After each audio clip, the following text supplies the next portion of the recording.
Welcome to tea news. నేను సింధూరా. ఇక updates చూసే ముందు హెడ్లైన్స్ చూద్దాం. కేటీఆర్ క్వాష్ పిటిషన్ పై హైకోర్టులో విచారణ.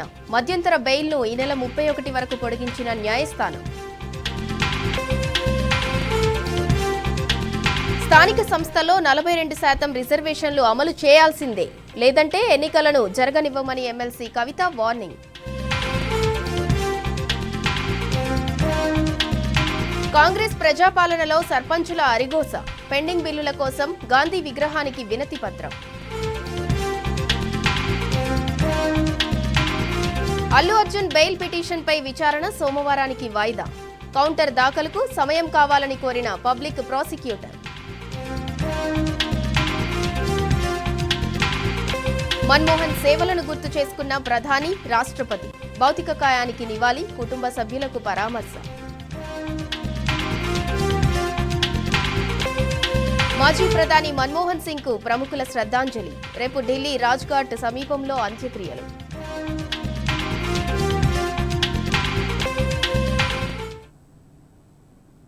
రైట్, డీటెయిల్స్ చూద్దాం.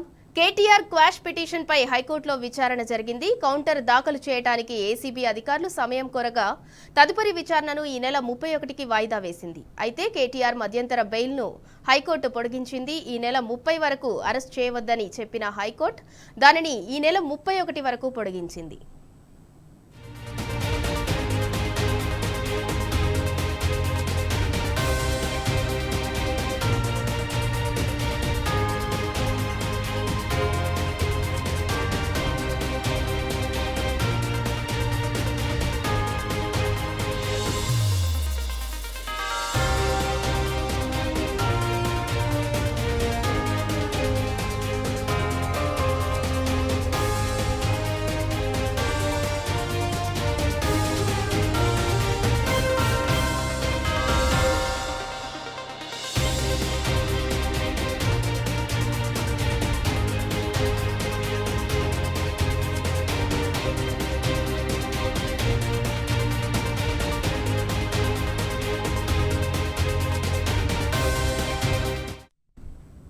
సంధ్య థియేటర్ ఘటనలో ప్రముఖ సినీ నటుడు అల్లు అర్జున్ రెగ్యులర్ బెయిల్ పిటిషన్పై విచారణ సోమవారానికి వాయిదా పడింది. ఈ కేసులో కౌంటర్ దాఖలుకు సమయం కావాలని పీపీ కోరారు.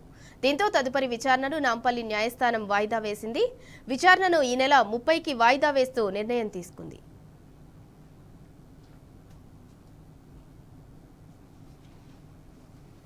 బీసీలకు 42% రిజర్వేషన్లు ఇచ్చాకే కాంగ్రెస్ ప్రభుత్వం స్థానిక ఎన్నికలు నిర్వహించాలని డిమాండ్ చేశారు జాగృతి అధ్యక్షురాలు ఎమ్మెల్సీ కవిత.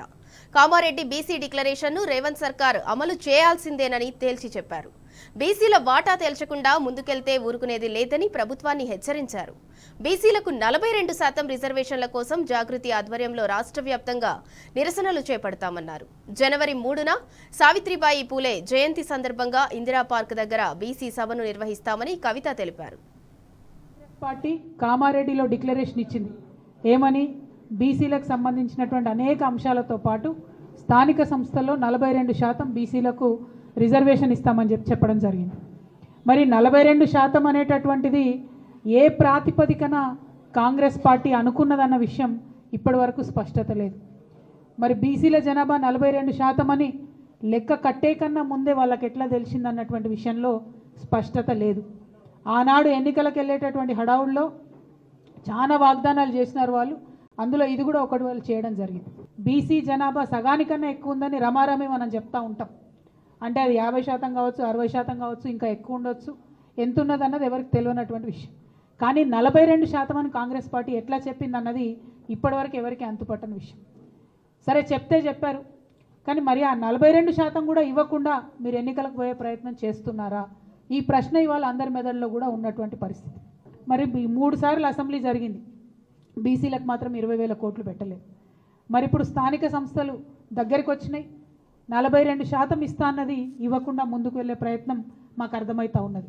కాబట్టి ఇవాళ ప్రశ్నిస్తూ ఉన్నాం, మీరు ఎట్టి పరిస్థితుల్లో కూడా మీరు చెప్పినట్టుగా 42% ఇవ్వకుండా ముందుకు వెళ్ళే ప్రసక్తే లేదు. మిమ్మల్ని మేము వెళ్ళనీయం. ఎక్కడికక్కడ మండల కేంద్రాల్లో కావచ్చు, జిల్లాలలో కావచ్చు, అన్ని చోట్ల కూడా నిరసన ప్రదర్శనలు చేస్తాం. బీసీల వాటా మాట్లాడకుండా ఎన్నికలకు వెళ్తే మాత్రం కార్యాచరణ చాలా స్పష్టంగా చాలా షార్ప్గా పెద్ద ఎత్తున రియాక్షన్ ఉంటుందని చెప్పి ఈ సందర్భంగా ప్రభుత్వాన్ని మేము తెలియజేస్తూ ఉన్నాం. బీసీ డెడికేటెడ్ కమిషన్ నివేదిక ఇచ్చిన తర్వాత మాత్రమే బీసీ జనాభా ఎంతుందో తెలంగాణ ప్రజలకు చెప్పినాక మాత్రమే దాని మీద మీరు ఎట్లా ముందుకు పోతారనే స్పష్టత ఇచ్చిన తర్వాత మాత్రమే మీరు ఎన్నికల గురించి ఆలోచన చేయాలి. అంతవరకు స్థానిక సంస్థల ఎన్నికల గురించి ప్రభుత్వం ఆలోచన చేయకూడదు. ఇది ప్రధానమైనటువంటి డిమాండ్. రెండవది, జనవరి 3 నాడు సావిత్రిబాయి పూలే గారి జయంతి ఉన్నది. మరి ఆనాడు ఇందిరా పార్క్ దగ్గర ఒక భారీ సభను మేము పెట్టబోతా ఉన్నాం. ఆ సభలో అన్ని బీసీ కమ్యూనిటీస్కి సంబంధించినటువంటి ప్రతినిధులు, నాయకులు, ప్రజలు పెద్ద ఎత్తున హాజరవుతారు. ఆనాడు ఇంకా స్పష్టంగా మా కార్యాచరణ కూడా మేము చెప్తాం. బీసీ డెడికేటెడ్ కమిషన్కి సంబంధించిన సమయం 30వ తారీఖు నాడు అయిపోతూ ఉన్నది. మరి 30వ తారీఖు నాడు ప్రభుత్వానికి వారు నివేదిక ఇస్తామని చెప్తున్నారు. ఆ నివేదిక అంశాలు బయటపడ్డ తర్వాత తప్పకుండా 3వ తారీఖు నాడు పెట్టేటటువంటి సభలో మా కార్యాచరణ ఇంకా స్పష్టంగా చెప్తాం. భారతీయ జనతా పార్టీకి కూడా మేము డిమాండ్ చేస్తూ ఉన్నాం. మీరు జనాభా లెక్కలు చేపట్టబోతూ ఉన్నట్టుగా తెలుస్తూ ఉంది. ఈ జనాభా లెక్కల్లో ఖచ్చితంగా కులానికి సంబంధించిన కాలం ఉండాల్సిందే, కులగణన జరగాల్సిందే. ఇది మా డిమాండ్. రేవంత్ పాలనలో సర్పంచులు అరిగోసపడుతున్నారు. కాంగ్రెస్ అధికారంలోకి వచ్చి ఏడాది దాటినా పెండింగ్ బిల్లులు మాత్రం చెల్లించడం లేదని మండిపడుతున్నారు. కాంగ్రెస్ పాలనలో గ్రామాలు మురికి కూపంలా మారాయని విమర్శించారు.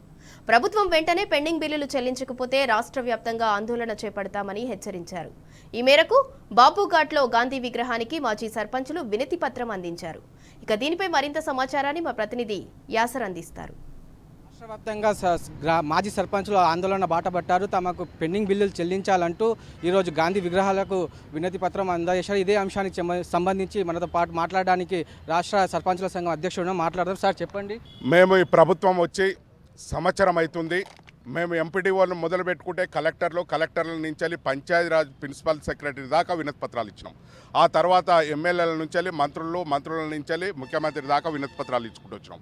మా గోస చెప్పినాం, మా భాష చెప్పినాం, అన్నీ చెప్పినాం, మా బాధలు చెప్పినాం. అయినా కానీ ప్రభుత్వం ఇస్తామనే ఒక మాట స్పష్టంగా ఇప్పటి వరకు చెప్తలేదు. అనేక అభివృద్ధి కార్యక్రమాలు చేసినాం. దేశంలోనే నెంబర్ 1 అనిపించిందంటే తెలంగాణ రాష్ట్రంలో మేము మన తెలంగాణ ఉద్యమకర్త జాతిపిత అయిన కేసీఆర్ గారి హయాంలో చేసిన అభివృద్ధి పనులే కానీ గ్రామంలో కనపడతాయి. ఈ ప్రభుత్వం వచ్చి సంవత్సరం నుంచి గ్రామ పంచాయతీలో సిబ్బందికి జీతాలు ఇస్తేందుకు, మెయింటెనెన్స్, వీధి లైట్ల, కరెంటు బిల్లులు, ఛార్జీలు చెల్లిస్తేందుకే ఈ ప్రభుత్వం చూస్తుంది. కానీ అవి కూడా సక్రమంగా లేవు. కనీసం మేము పెండింగ్ బిల్లులు ఉన్నాయని సంవత్సరం సంది మొర్రలు పెట్టుకున్నా కానీ చెవిటోని ముంగట శంఖ ముందినట్టే ఉన్నది ప్రభుత్వానికి. మేము ఇవాళ మహాత్మా గాంధీజీ కలలు కన్నా గ్రామ స్వరాజ్యం కోసం మేము పని చేసిన వాళ్ళం, మేము అభివృద్ధి పని చేసినాం. మానేనికే మా బాధ వినిపించుకుంటామని ఇవాళ రాష్ట్ర వ్యాప్తంగా ఉండి మేము వినతిపత్రాలు అందజేసి మా సర్పంచుల పెండింగ్ బిల్లు ఇవ్వాలి. ఇవ్వకపోతే ప్రభుత్వం మేము తప్పనిసరిగా మా సర్పంచులు అనేది ఏందో చెప్తామనేది కూడా ప్రభుత్వానికి తెలియజేస్తున్నాం. మేము న్యాయంగా బిల్లులు అడిగితే మమ్మల్ని తీసుకుపోయి పోలీస్ స్టేషన్లో కూర్చోబెట్టి మా అర్ధరాత్రి సర్పంచులను తీసుకుపోయి ఇవాళ ఈ కార్యక్రమం శాంతియుతంగా మేము ఒక మానీయునికి వినతి పత్రం అందజేస్తానికి వచ్చినాం. ఇంటెలిజెన్స్ వాళ్ళు దాదాపు 50 మంది ఫోన్లు చేసి మీరు ఎక్కడ చేస్తున్నారు ఏంటంటే ఒక తీవ్రవాదుల్లాగా, అంతర్జాతీయ దొంగల్లాగా మమ్మల్ని ఎక్కడ ఉంటున్నావు, ఏడ ఇస్తున్నావు అని అడగడం అంటే చాలా బాధాకరం. సర్పంచులకు న్యాయం చేస్తే ఇది ప్రజాప్రభుత్వం అవుతుంది, ప్రజాపాలన అవుతుంది. కాబట్టి ప్రభుత్వానికి సూచనలు ఇస్తున్నాం. తక్షణమే మా పెండింగ్ బిల్లు చెల్లించాలి. ఏదైతే అభివృద్ధి కార్యక్రమాలు చేసినామో మేము ఇవాళ రాష్ట్రం భారతదేశంలోనే 20 అవార్డులు వస్తే 19 అవార్డులు మన రాష్ట్రానికి వచ్చినాయని సగౌరవంగా మేము చెప్పుకుంటా ఉన్నాం. అభివృద్ధి కార్యక్రమాల్లో ముందు ఉన్నాం. ఇప్పటికి కూడా 9-11 నెలల నుంచి 8 నెలల నుంచి మేము అనేక రకాలుగా మరి ఈ కార్యక్రమాలు చేస్తూ ఉన్నాం. మరి ఈ కార్యక్రమాలు చూసైన ప్రభుత్వం వెంటనే మాకు రావాల్సిన 800, 500, 1300 కోట్లు రిలీజ్ చేయాలని డిమాండ్ చేస్తూ ఉన్నాను. ఎందుకంటే మాకు నిధులు ఇవ్వాలి, మమ్మల్ని కాపాడాలి. ఎందుకంటే మేము అప్పులు తెచ్చి మా పల్లెలలో మమ్మల్ని చాలా ఇబ్బంది పెడతారు. అప్పులు ఇచ్చిన వాళ్ళు మమ్మల్ని ఇంటి మీదకి వచ్చి ఇష్టమైన నాన్న బూతులు పూస్తారు. అలాంటి పరిస్థితుల్లో మేము ఉన్నాము.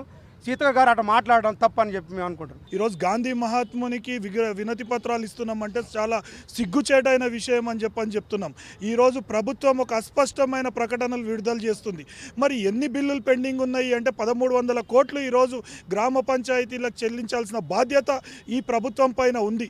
మరి ఈరోజు మీరిచ్చిన మాటకు విలువ లేదా రేవంత్ రెడ్డి గారు అని చెప్పని మేము అడుగుతున్నాం. సీతక్క గారు అసెంబ్లీలో ప్రకటించడం జరిగింది, ఈ సర్పంచులు మేము వచ్చినాక లేరు, వీళ్ళు మా ప్రభుత్వంలో పనిచేయలేదని ఒక్కసారి రికార్డులు తెప్పించుకొని చూడండి జిల్లా కలెక్టర్లతోటి. 2024 డిసెంబర్ 7 తారీఖున మీరు ప్రమాణ స్వీకారం చేస్తే డిసెంబర్ 7 నుంచి ఫిబ్రవరి 3 వరకు మా పదవీ కాలంలో అంటే మీ ప్రభుత్వంలో ఈరోజు 70% పెండింగ్ బిల్లులు ఉన్నాయంటే అది మీ ప్రభుత్వంలో పనిచేసిన పనులకు అని చెప్పని. అంతేగాని సర్పంచుల పైన అబండాలు వేయడం మా ప్రభుత్వంలో పనిచేయలేదు. మేము పనిచేసింది గ్రామ అభివృద్ధి కోసము. ఈరోజు గ్రామీణ ప్రాంత ప్రజల కోసం ఈ సర్పంచులం పనిచేసినాం. భార్యల బంగారు తాకట్టు పెట్టి ఈరోజు ఉన్న ఆస్తులను తాకట్టు పెట్టి సంవత్సరం నుంచి ఈరోజు మిత్తి చెల్లిస్తున్నాము అంటే ఈ ప్రభుత్వానికి సిగ్గుచేటైన విషయం అనేది గమనించాలి. ఈరోజు మీ యొక్క అసమర్థత వల్ల ఎన్నికలు నిర్వహించకపోవడంతో కేంద్ర ప్రభుత్వ నిధులు ఈరోజు తెలంగాణ రాష్ట్రానికి ఆగిపోయినాయి. అదేవిధంగా రాష్ట్ర ప్రభుత్వ నిధులు కూడా గ్రామ పంచాయతీలకు 10 నెలల నుంచి రూపాయి కూడా చెల్లించలేదు. మరి గత ప్రభుత్వంలో పారిశుద్ధ్యం కోసం ట్రాక్టర్లు ఇస్తే ఈరోజు ట్రాక్టర్ల ఇన్స్టాల్మెంట్లు కట్టలేక మూలనబడ్డ పరిస్థితి. ట్రాక్టర్లకు డీజిల్ పైసలు చెల్లించలేక పారిశుద్ధ్యం చెత్త సేకరించలేని పరిస్థితిలో అంటే ఒకానొక టైంలో భారతదేశంలోనే మంచి పేరుగాంచిన తెలంగాణ రాష్ట్ర పల్లెలు ఈరోజు చివరికి పోయినాయి. మరి ఇదేనా మీ ప్రజాపాలన? ఇదేనా మీ అభివృద్ధి? ఈరోజు సర్పంచులు ఆత్మహత్యలు చేసుకుంటున్నారంటే సిగ్గుచేటైన విషయం. గత ప్రభుత్వాన్ని మీరు ప్రశ్నించారు, మరి ఈరోజు మీ గొంతులు ఎక్కడ పోయినాయి?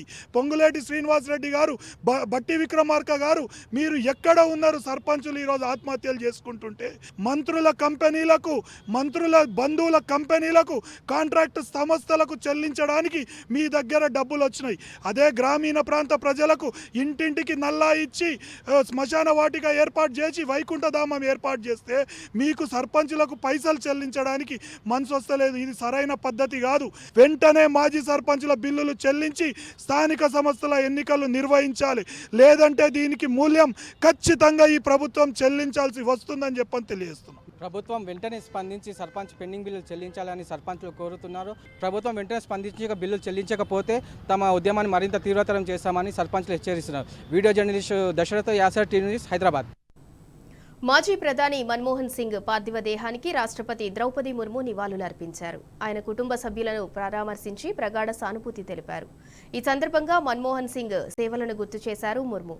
భారత ఆర్థిక సంస్కరణలకు ఆయన చేసిన సేవలు మర్చిపోలేనివన్నారు. దేశానికి ఆయన చేసిన సేవలు అమూల్యమైనవని, మచ్చలేని రాజకీయ నేతగా మన్మోహన్ గుర్తుండిపోతారన్నారు ప్రెసిడెంట్.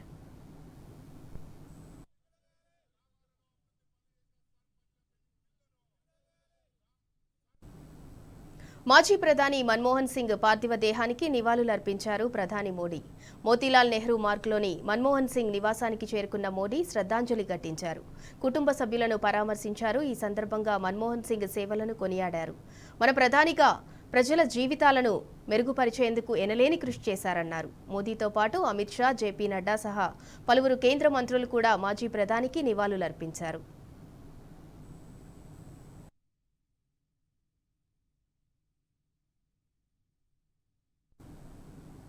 ఆర్థికవేత్తగా, సంస్కరణల సారథిగా మన్మోహన్ సింగ్ను దేశం ఎల్లప్పుడూ గుర్తుంచుకుంటుందన్నారు ప్రధాని మోడీ. ఆర్బీఐ గవర్నర్ సహా అనేక కీలక పదవుల్లో మన్మోహన్ సేవలందించారని గుర్తు చేశారు. పీవీ హయాంలో ఆర్థిక మంత్రిగా దేశ ముఖచిత్రాన్ని మార్చేశారని అన్నారు ప్రధాని. దేశం, ప్రజల పట్ల ఆయన సేవాభావం స్మరించుకోదగిందని చెప్పారు. ఎన్నో కీలక పదవులు అధిష్ఠించిన సామాన్య జీవితం గడిపారన్నారు. पूर्व प्रधानमंत्री डॉक्टर मनमोहन सिंह जी के निधन ने हम सभी के हृदय को गहरी पीड़ा पहुंचाई है। उनका जाना एक राष्ट्र के रूप में भी हमारे लिए बहुत बड़ी क्षति है।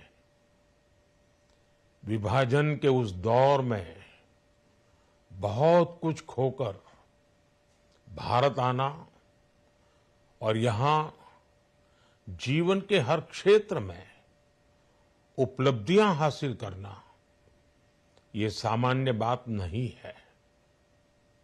अभावों और संघर्षों से ऊपर उठकर कैसे ऊंचाइयों को हासिल किया जा सकता है, उनका जीवन ये सीख भावी पीढ़ी को देता रहेगा। భారత మాజీ ప్రధాని దేశ ఆర్థిక సంస్కరణల రూపకర్త మన్మోహన్ సింగ్కు ఘనంగా నివాళులు అర్పిస్తున్నారు నేతలు. మన్మోహన్ నివాసానికి చేరుకున్న కేంద్ర మంత్రులు అమిత్ షా, జేపీ నడ్డా, రాజ్నాథ్ సింగ్ సహా పలువురు నేతలు శ్రద్ధాంజలి ఘటించారు. ఆయన కుటుంబ సభ్యులు, సన్నిహితులకు ప్రగాఢ సానుభూతి తెలిపారు.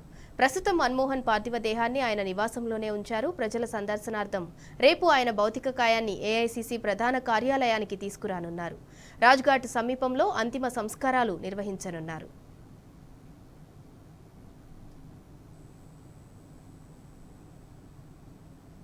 మన్మోహన్ సింగ్ భౌతిక కాయానికి నివాళులు అర్పించారు కాంగ్రెస్ అగ్రనేతలు. మన్మోహన్ సింగ్ నివాసానికి చేరుకున్న సోనియా గాంధీ, రాహుల్, ప్రియాంక గాంధీలు ఆయనకు శ్రద్ధాంజలి ఘటించారు.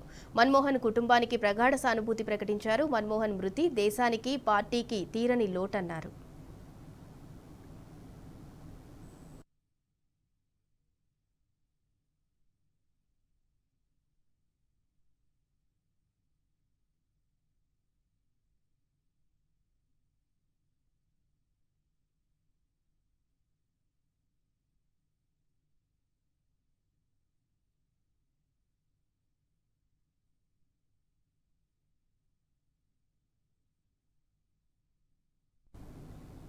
మాజీ ప్రధాని మన్మోహన్ సింగ్ మరణం పట్ల సంతాపం వ్యక్తం చేశారు ఎమ్మెల్సీ కల్వకుంట్ల కవిత. మన్మోహన్ సింగ్ ఆత్మకు శాంతి చేకూరాలని 2 నిమిషాల పాటు జాగృతి కార్యకర్తలతో కలిసి ఎమ్మెల్సీ కవిత మౌనం పాటించారు.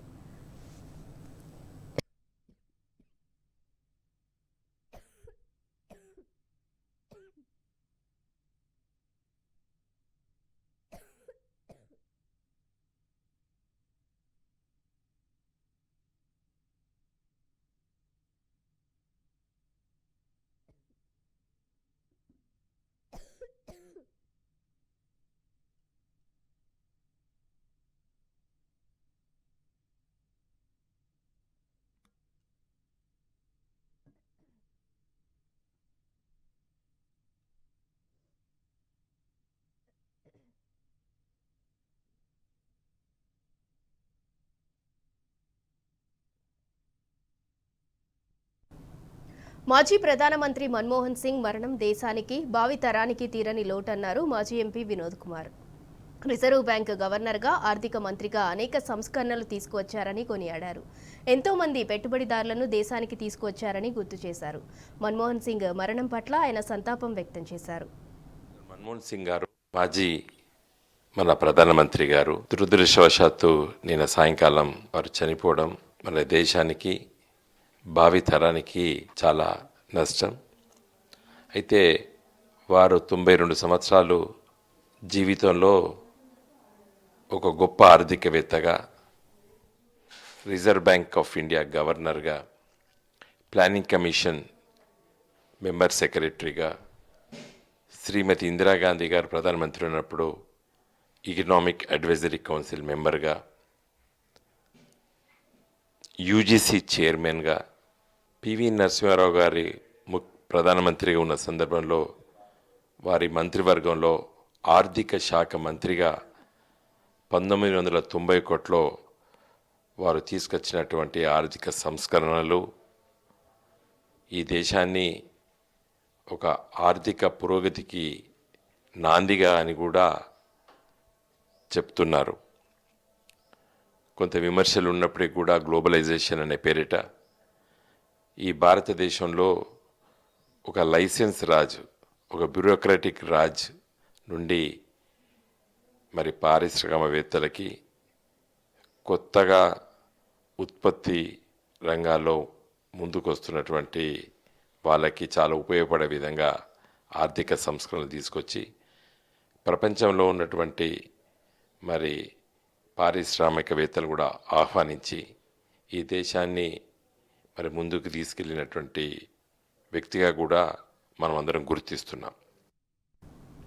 భారత మాజీ ప్రధాని మన్మోహన్ సింగ్ మరణం పట్ల బీఆర్ఎస్ ఎమ్మెల్సీ వాణీదేవి తీవ్ర సంతాపం తెలిపారు. పివి నరసింహారావు, మన్మోహన్ సింగ్ల స్నేహం మరువలేనిదన్నారు. వారిద్దరూ దేశానికి ప్రధానులుగా చేయటం గర్వకారణమన్నారు ఎమ్మెల్సీ వాణీదేవి. పివి నరసింహారావు తెచ్చిన ఆర్థిక సంస్కరణలను అమలు చేయటంలో ఆర్థిక రంగ నిపుణుడిగా మన్మోహన్ సింగ్ తన తెలివిని ప్రదర్శించారన్నారు. మన్మోహన్ సింగ్ హయాంలో తెలంగాణ రాష్ట్రం ఏర్పాటు కావటం చారిత్రాత్మకమని వాణీదేవి అన్నారు. ప్రధానిగా మన్మోహన్ సింగ్ దేశానికి చేసిన సేవలు గొప్పవన్నారు. మన్మోహన్ సింగ్ మరణం భారతదేశానికి తీరని లోటని, వారి పవిత్ర ఆత్మకు శాంతి చేకూరాలని వాణీదేవి ప్రార్థించారు.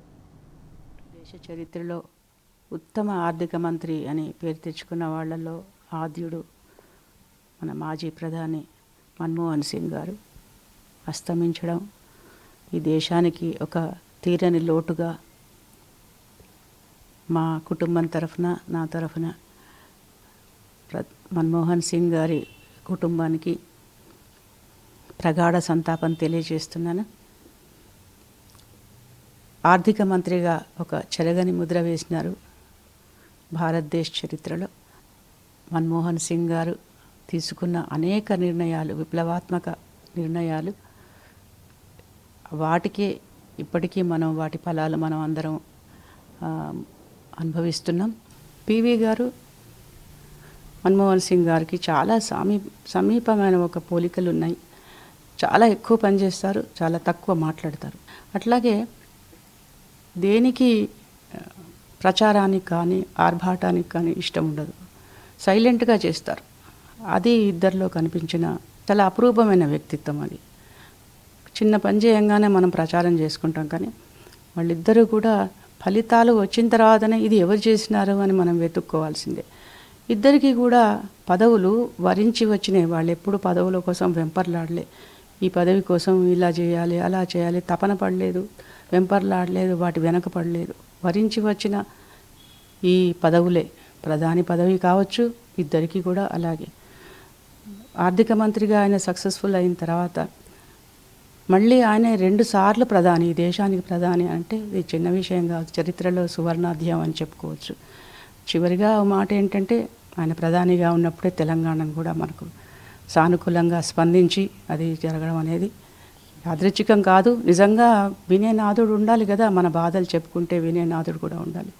తెలంగాణ ప్రజలందరూ కూడా తప్పకుండా ఇది గమనించదగ్గ విషయం. మన్మోహన్ సింగ్తో తమకున్న మధుర జ్ఞాపకాలను కరీంనగర్ జిల్లా కళాకారులు గుర్తు చేసుకున్నారు. 2008 జనవరి 26న న్యూఢిల్లీలో జరిగిన రిపబ్లిక్ డే వేడుకల్లో జిల్లాకు చెందిన సైదాపూర్ మండలం ఎలబోతారం డప్పు కళాకారులు ప్రదర్శన చేపట్టారు. ఆ ప్రదర్శనకు అప్పటి ప్రధాని మన్మోహన్ సింగ్ మంత్రముగ్ధులయ్యారు. డప్పు కళాకారుల బృందానికి నాయకత్వం వహించిన అందాసు నారాయణను ఆయన బృందాన్ని సత్కరించి అభినందించారు. దానికి సంబంధించిన ఫోటోలను షేర్ చేసుకుని మన్మోహన్ సింగ్తో తమకున్న అభిమానాన్ని చాటుకున్నారు.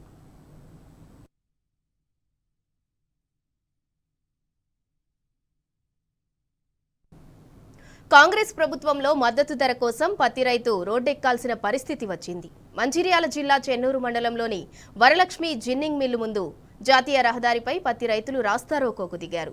వెంటనే సీసీఐ ద్వారా పత్తి కొనుగోలు ప్రారంభించి మద్దతు ధర ఇవ్వాలంటూ రైతులు డిమాండ్ చేస్తున్నారు.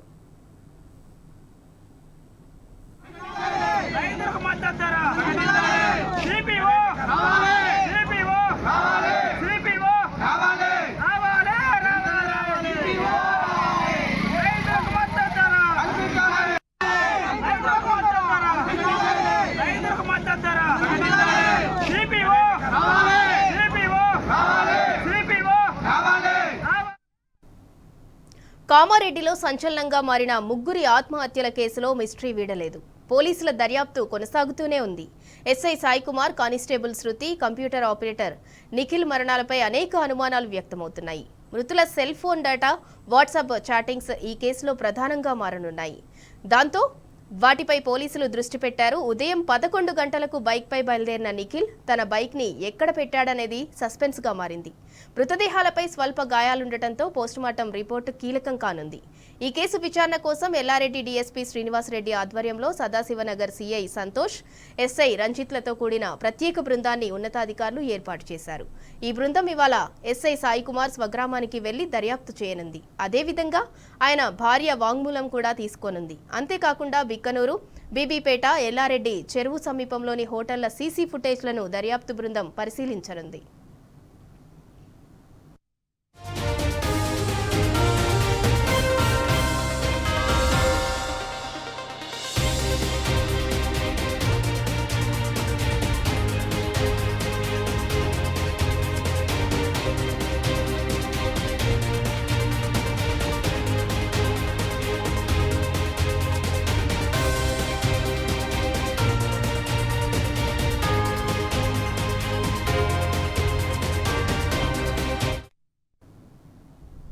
పెద్దపల్లి జిల్లా గోదావరిఖనిలోని తెలంగాణ బొగ్గుగని కార్మిక సంఘం కేంద్ర కార్యాలయాన్ని సింగరేణి అధికారులు కూల్చివేశారు. ఎలాంటి ముందస్తు సమాచారం లేకుండా తెల్లవారుజామున జేసీపీలతో కూల్చివేతలు ప్రారంభించారు.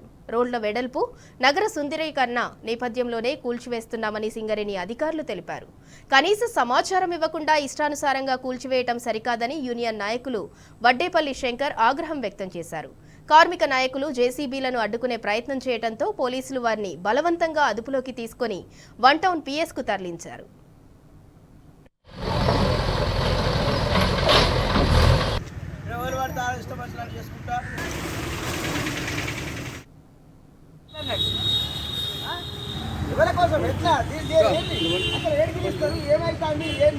దీన్ని ఏం చేయాలనేటువంటి నాకు స్ట్రక్చర్ ఇవ్వండి. మళ్ళీ రేపు ప్రాబ్లం కాకుండా మీరు తీసేస్తే మా మీద దాడి అన్నట్ట. దాడి కోసం వచ్చింది ఇది కాదు, ఇది పద్ధతి కాదు. ఇవ్వాలని రమ్మని నేను చెప్తాను. నాకు సమాచారం లేకుండా నేను ఒక వైస్ ప్రెసిడెంట్ను, లోకాలు ఉంటాం మేము. ఈడ ఉట్టి ఈడ పెరిగినాం మేము. ఎవరు కావాలా కూల్చివేస్తారు, తీసివేస్తారు, ఏం చేస్తారో చెప్పకుండా ఇష్టం వచ్చినట్టు అది చేస్తా అంటే ఈడ చూసుకుంటుండే దానికి నేను ప్రేక్షకులు అనుకుంటాను. సమాచారం పెడతారు ఎవరు భయాది చెప్తుర్రా. మాకు ఒక మాట చెప్పినట్టయితే దాన్ని తీసి మేమే పక్క పెట్టుకుంటామో లేకపోతే ఏం చేసుకున్నటువంటి చేసుకుంటాం. మేము ఇష్టం వచ్చినట్టు దాన్ని అది చేసుకుంటూ పోతే ఎవడో కనీసం మినిమం సమాచారం ఇవ్వకుండా వచ్చి కూల్చేస్తే ఏమన్నట్టు దాడా. తమిళనాడు రాజకీయాలు వేడెక్కాయి. డీఎంకే బీజేపీ మధ్య డైలాగ్ వార్ నడుస్తోంది. అన్నా వర్సిటీ లైంగిక వేధింపులకు వ్యతిరేకంగా వినూత్న రీతిలో నిరసనలు తెలిపారు బీజేపీ చీఫ్ అన్నామలై. రాష్ట్రంలో హింస అంతమైపోవాలంటూ కొరడా దెబ్బలు భరించి దేవుడికి మొక్కులు చెల్లించుకున్నారు. కోయంబత్తూరులోని తన ఇంటి వద్ద బీజేపీ మద్దతుదారులు మీడియా సమక్షంలో మురుగన్కు మొక్కు తీర్చారు. దీనికి సంబంధించిన వీడియో సోషల్ మీడియాలో వైరల్గా మారింది.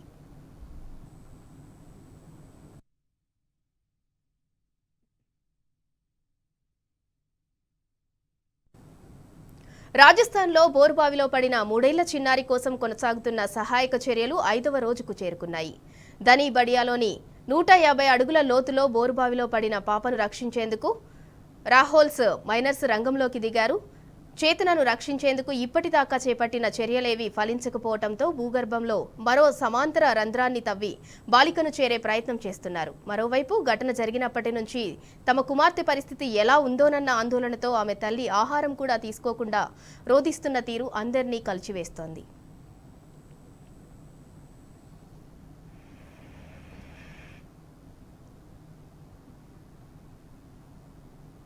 మరో 20 రోజుల్లో అమెరికా అధ్యక్షుడిగా బాధ్యతలు స్వీకరించనున్న ట్రంప్ మరో సంచలనానికి తెరతీయనున్నారు. అధికారంలోకి వచ్చిన మొదటి రోజే ప్రపంచ ఆరోగ్య సంస్థ నుంచి అమెరికా వైదొలిగేలా కీలక నిర్ణయం తీసుకోనున్నారు.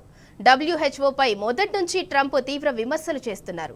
WHO చైనా జేబు సంస్థగా మారిందని, కోవిడ్-19 సంక్షోభానికి చైనాను దోషిగా నిలబెట్టడంలో విఫలమైందని ట్రంప్ ఆరోపించారు.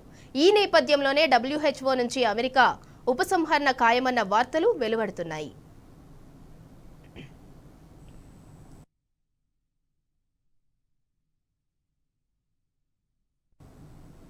ముప్పేట దాడులతో 3 ఏళ్లుగా ఉక్రెయిన్ను కకలావికలం చేస్తున్న రష్యా ఇప్పుడు మరో దేశంపై యుద్ధానికి సై అంటోంది. యూరప్లోని మాల్డోవాపై దాడులకు ప్రణాళికలు సిద్ధం చేస్తోంది. కొంతకాలంగా మాల్డోవాను నాటో తన స్థావరంగా మార్చుకుందని ఆరోపిస్తోంది పుతిన్ సర్కార్.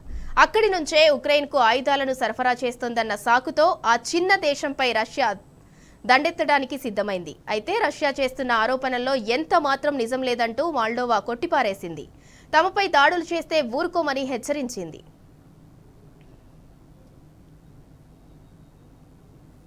కొద్ది రోజుల్లో అమెరికా అధ్యక్ష పదవి నుంచి తప్పుకోనున్న జో బైడెన్ మరో సంచలన నిర్ణయం తీసుకోనున్నారు.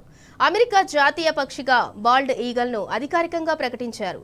కాంగ్రెస్ ఆమోదించిన ఈ బిల్లుపై సంతకం చేశారు. బైడెన్ ఆమోద ముద్రతో 240 ఏళ్ల తర్వాత బాల్డ్ ఈగల్కు జాతీయ పక్షి హోదా దక్కింది. ఎన్నో దశాబ్దాలుగా ఈ పక్షినే చిహ్నంగా వాడుతున్నప్పటికీ అధికారికంగా హోదా కల్పించలేదు. కాగా బాల్డ్ ఈగల్ ఉత్తర అమెరికాకు చెందిన పక్షి.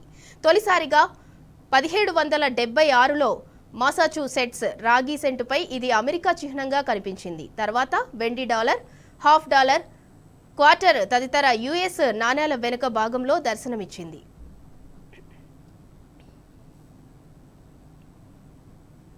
ఇవి bulletin updates. Keep watching tea news.